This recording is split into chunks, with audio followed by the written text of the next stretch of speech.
Olá pessoal, tudo bem? Estamos voltando ao nosso programa #Projetos e hoje falando sobre a vida e suas escolhas com o professor Celso Polini. Celso. Você está me apertando. Já comecei hoje. Estou a começando a fazer um filme da minha vida.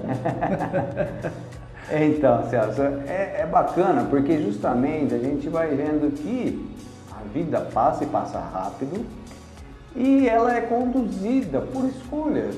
Às vezes você pode até escolher mal, vai dar num ponto, você ainda tem chances de mudar, né?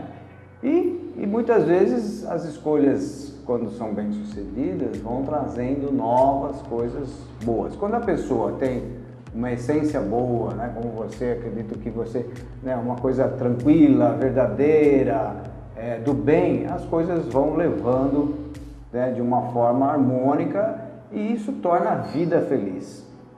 Então eu queria saber, a gente continuar isso aí, por quê? Porque você chegou num ponto que eu tenho certeza que você, gostando de arte e tendo a necessidade de ganhar a vida financeiramente, você teve que fazer algumas escolhas necessárias, né? Você chegou no momento que você viu que você queria casar, que você queria ter filhos, né? E aí então você teve esse momento que você desenvolveu essa parte mais técnica, né? Que você ficou lá nos bastidores, isso e aquilo, nas secretarias que envolvia cultura, esporte, educação, e aí você foi então para o Senac, ali desenvolveu um trabalho de já, vamos dizer que você começou aos poucos, mas que você foi ganhando um cargo de chefia. E como é que é essa época? Como é que você foi? Então, eu estava na prefeitura e fui convidado para participar de uma seleção. E fui escolhido na época. Foi um começo diferente, porque eu nunca tinha trabalhado na área educacional.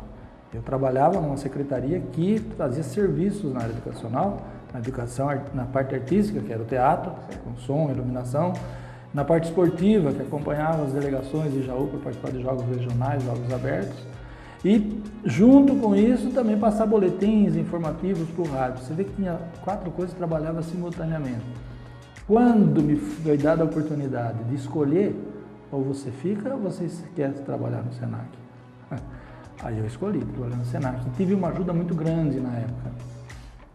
O diretor veio em Jaú, comunicou na prefeitura e o Alfeu Fábio falou, não, você tem que ir porque ali você tem oportunidade de carreira. O Senac já existia? Existia um polo aqui na cidade de Jaú, não existia uma unidade como tem hoje. Era subordinado, na época era uma da região de Araraquara, depois passou para a região de Bauru, para ser a coordenação. Então era um polo de atuação com alguns cursos. E o Alfeu falou, não, ele vai aceitar sim, porque a prefeitura é um pouco limitado no sentido de futuro e também de rentabilidade. E eu fui trabalhar, o Alfeu deu uma força muito grande. E eu comecei a trabalhar lá. Mas ele pediu para que eu continuasse, como era Jaú que eu ia trabalhar no polo, que eu continuasse a dar um apoio para a prefeitura na parte de teatro, na parte de luz, se eu podia ajudar, claro, não tem dúvida nenhuma que pode. Então fui trabalhando nisso.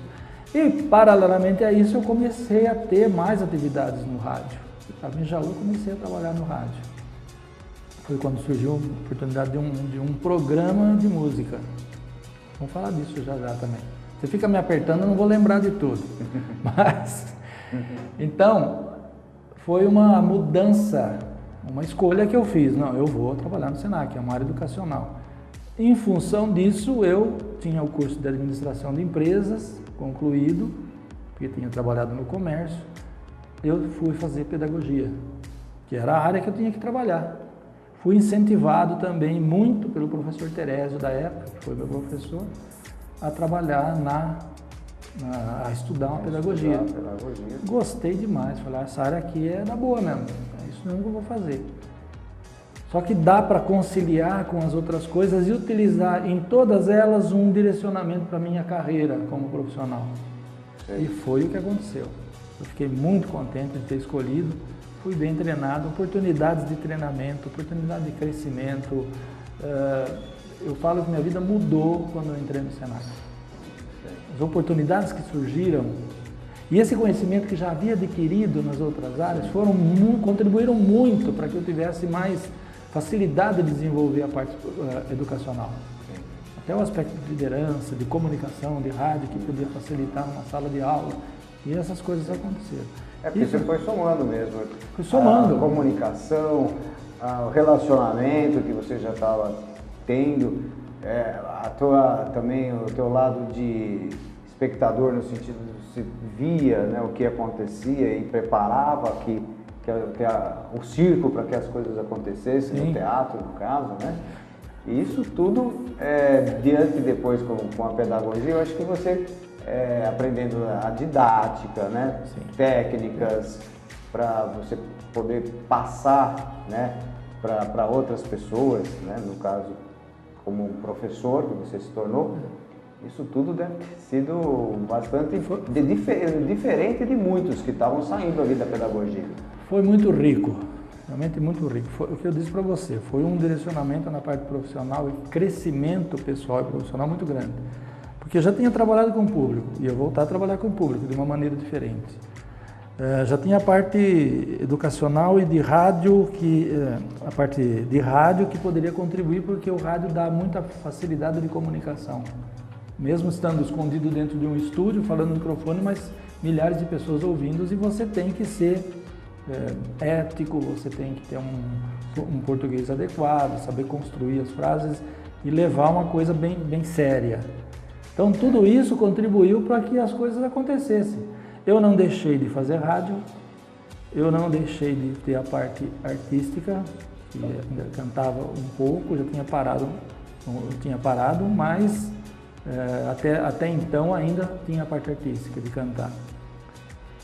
E entrar numa sala de aula foi uma das coisas, uma das experiências assim, riquíssimas na minha vida. Tanto no estágio de pedagogia numa escola pública, como depois com a parte profissionalizante, que é o foco de uma entidade como o SENAC. O SENAI é industrial, o SENAC é comércio e serviços. E aí você começava a lidar com adultos já, né? Seriam adolescentes. Normalmente pessoas que já estavam do colegial para cima, pessoas que procuravam a profissão. E muitos até hoje a gente encontra e fala: professor, você lembra de mim?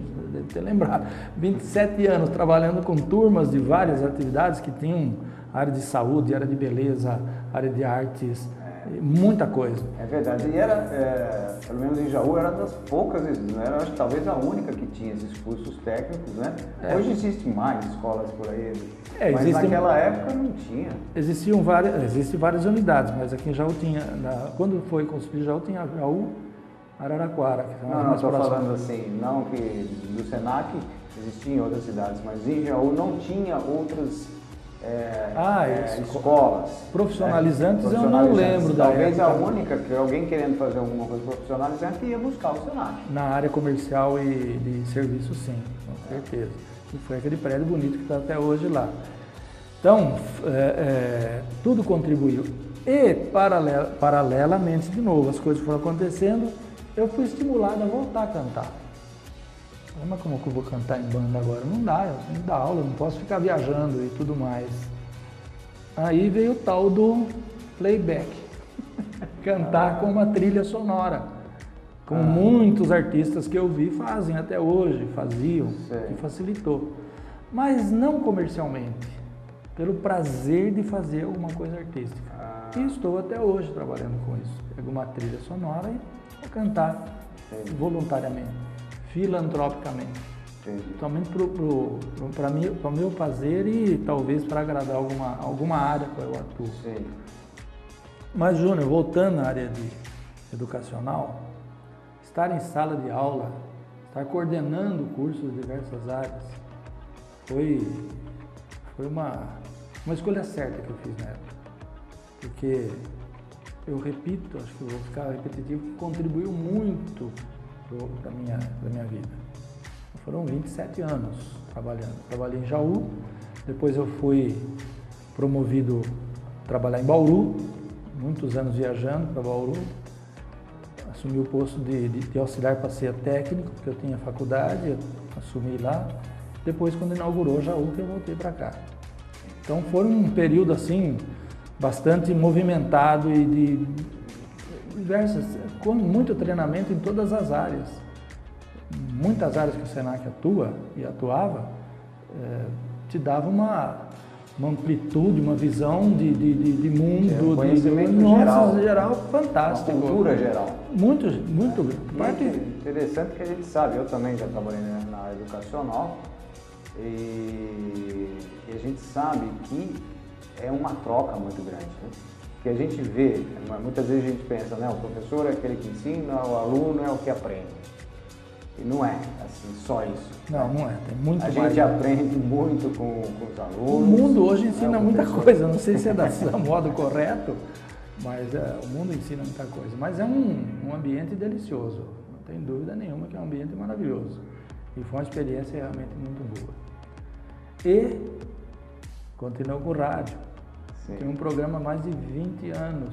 Paralelamente a esse programa, também. Durante o período do Senac, você tinha e depois quando me aposentei também. É um programa de rádio de música, não era de esporte. Esporte mais ou menos ficou do lado. Aqui na TV local, eu participei de um programa de esporte durante um ano ou mais, com o Fernandinho Barbieri, com o Rogério Baricelli. Nós fazíamos um programa de esporte que eu participava. Mas fiz um programa de música aqui também. Estou procurando o DVD aí, eu não sei se eles vão achar dos programas que eu... eu lembro de ouvir música até à noite, né? Quer dizer, ligar o rádio e te ouvir.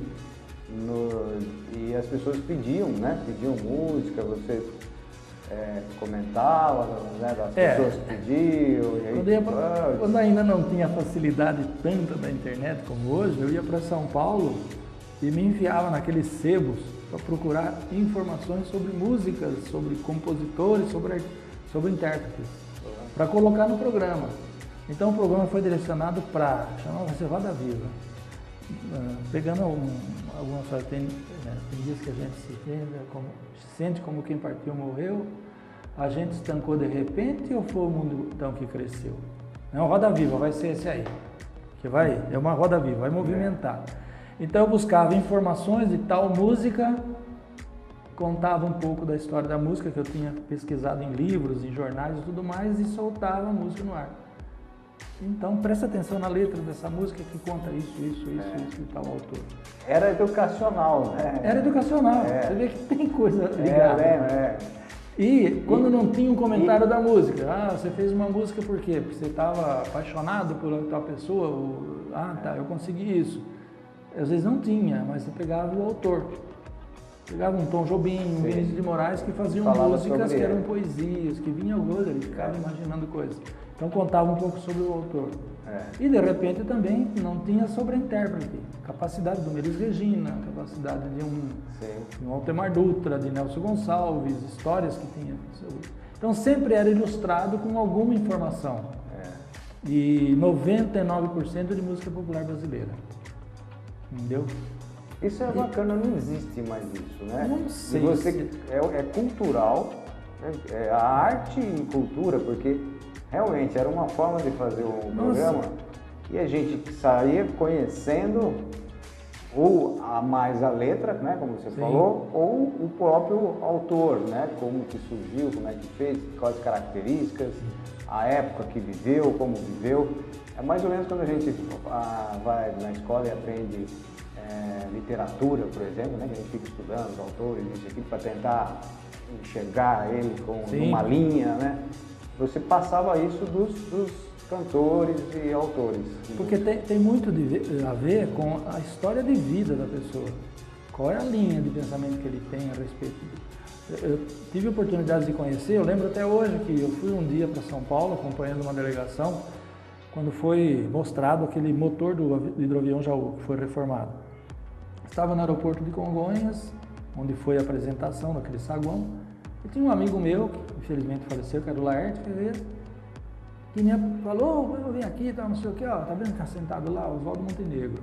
Oswaldo Montenegro? Eu quero conhecer. Não, vem cá.